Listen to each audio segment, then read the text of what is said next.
And hello साथियों, आज इस दुनिया में हर मनुष्य चाहता है कि मैं अमर हो जाऊं। तो आज हम बात करेंगे द्वापर युग की। उस समय भगवान श्री कृष्ण अश्वत्थामा को समय के अंत तक अमर रहने का श्राप दिए थे और इसीलिए ऐसा माना जाता है कि अश्वत्थामा आज भी इस धरती पर मौजूद है।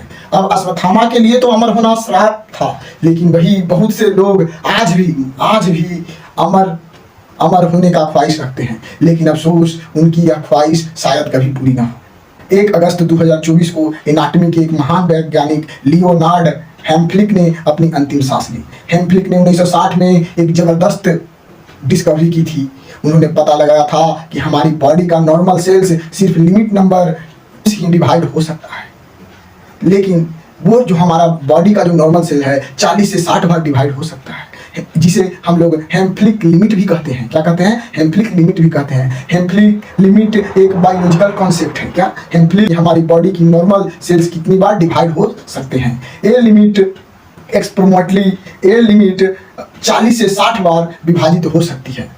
ये हमारे शरीर की जो कोशिका है वो 40 से 60 बार विभाजित हो सकती है। इसके बाद सेल्स डिवाइड होना बंद कर देती है। हमारे बॉडी में जो सेल्स जो कोशिका पाई जाती है वो डिवाइड होना क्या करती है? बंद कर देती है और ऐसा सेंसेट हो जाती है, यानी एक कोशिका सेल्स विभाजन की प्रक्रिया इनमें रुक जाती है। ऐसे खोज जहां बाद में 40 से 60 बार डिवीजन की होती है।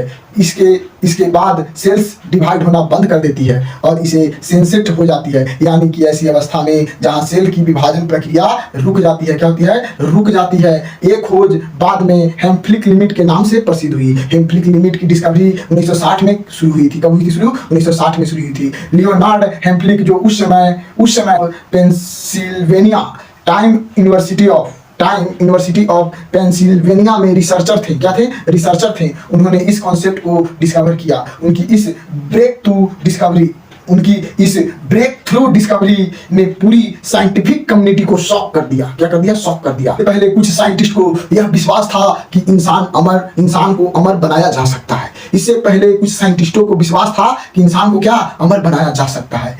तो आप लोग सोच रहे होंगे कि एजिंग क्या है, इसका जीवन से जब हम लोग मृत्यु की ओर जाते हैं तो इससे एजिंग का क्या कनेक्शन है? तो जब सेल्स विभाजित होना बंद कर देती है, जब हमारी बॉडी का सेल्स विभाजित होना बंद कर देती है तो वो सेंसेट अवस्था में चली जाती है। जैसे ये सेंसेट सेल हमारी बॉडी में बढ़ती जाती है, जैसे सेंसेट सेल जो होती है हमारी बॉडी में बढ़ती जाती है तो हमारी बॉडी बुढ़ा होना शुरू हो जाती है। क्या? बुढ़ा होना शुरू हो जाती है। असल में हर स्पीसीज में ये होता है। होती है। हर स्पीसीज में एक हेम्फ्लिक लिमिट होती है। जैसे कछुआ की सेल्स 110 बार विभाजित होती है। इसी वजह से कछुआ 200 साल तक जी सकता है, लेकिन चूहों का सेल होता है कोशिका सेल 15 बार विभाजित होती है, इसीलिए उनका लाइफ स्पैन बहुत कम होता है। हेम्फ्लिक लिमिट का मैकेनिज्म टेलोमर्स से रिलेटेड है। टेलोमर्स डीएनए का अंतिम हिस्से में होते हैं। टेलोमर्स डीएनए को सुरक्षा देती है। हर सेल डिवीजन के साथ टेलोमर्स छोटी हो जाती है। हर सेल्स डिवीजन के साथ टेलोमर्स छोटी होती जाती है और एक समय ऐसा आता है कि जब टेलोमर्स इतने छोटे हो जाते हैं कि सेल्स डिवीजन रुक जाती है। अब आपके दिमाग में यह सवाल जरूर आया होगा कि सेल्स डिवीजन होना बंद हो जाती है तो फिर कैंसर के टाइम हमारा सेल डिवीजन क्यों होते रहता है बिना किसी ब्रेक के डिवीजन होता है? दरअसल साइंटिस्ट ने यह डिस्कवरी किया कि कैंसर सेल्स में एक एंजाइम होता है जो टेलोमरेज टेलोमर्स में न्यूक्लियोटाइड को जोड़कर एजिंग के प्रोसेस को रोकता है। इसमें टेलोमरेज में टेलोमर्स को न्यूक्लियोटाइड में जोड़कर एजिंग प्रोसेस को क्या करता है? रोकता है। इसी वजह से कैंसर पेशेंट में कैंसर सेल्स हेम्फ्लिक लिमिट को कैंसर सेल को बढ़ाता रहता है। अभी साइंटिस्ट इस बात पर रिसर्च कर रहे हैं कि क्या हम टेलोमर यूज करके नॉर्मल सेल को अमर बना सकते हैं, लेकिन यह बहुत कॉम्प्लेक्स प्रोसेस है और अभी तक कोई प्रैक्टिकल एप्लीकेशन नहीं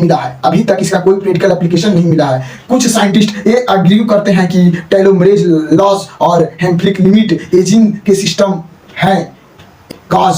इस थ्योरी के हिसाब से अगर टेलोमर लॉस को रोक सके या न्यू टेलोमर्स बना सके तो शायद एजिंग प्रोसेस को स्लो या रिवर्स किया जा सकता है।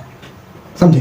तो ये आपका किसका थ्योरी था? हेम्फ्लिक लिमिट का था कॉन्सेप्ट। किसका था? हेम्फ्लिक लिमिट का कॉन्सेप्ट था, जो कैंसर में एक एंजाइम निकलता है। क्या निकलता है? कैंसर में एक एंजाइम निकलता है। वही एंजाइम से टेलोमर्स को बनाया जाए, और जब टेलोमर्स बनेगा तो कोशिका विभाजन, मतलब जो कोशिका जो है 40 से 60 बार जो डिवाइड हो रहा है वो अनंत बार होते रहेगा, जिससे आपका एजिंग प्रोसेस जो है वो रिवर्स में भी आ सकता है और उसको स्लो भी किया जा सकता है अगर टेलोमर्स बनना हो जाएगा। टेलोमर्स कहा जाता है डीएनए के आखिरी छोर पर, समझे? तो इसी प्रक्रिया से इंसान को अमर बनाया जा सकता है, लेकिन इस पर अभी रिसर्च चल रहा है, भविष्य में ऐसा हो सकता है। तब तक के लिए जय हिंद, वंदे मातरम।